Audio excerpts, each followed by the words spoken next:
Semi-Annual Training December 2022. Week 4.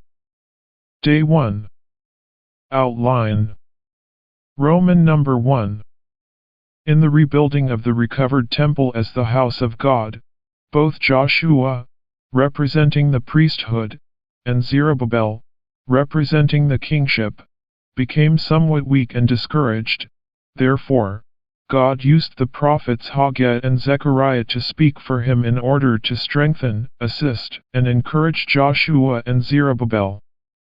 Roman number 2.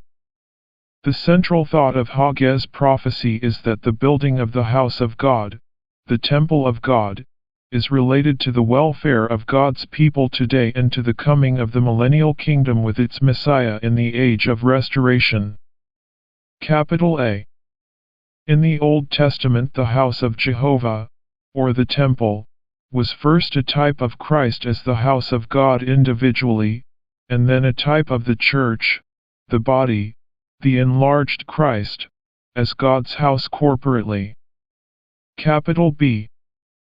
Because the house of Jehovah is a type of the church, Haggai's prophecy refers to us, the New Testament believers, since we are the reality of the type. Capital C.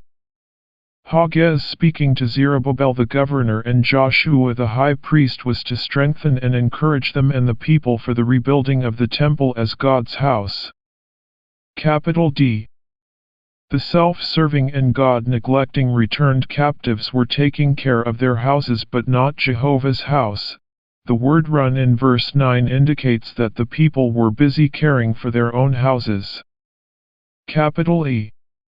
Haggai 1:6 indicates that if we neglect the church, we will have no real enjoyment or satisfaction.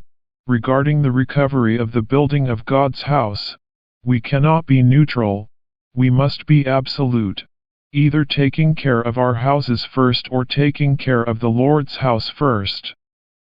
This is the end of today's outline.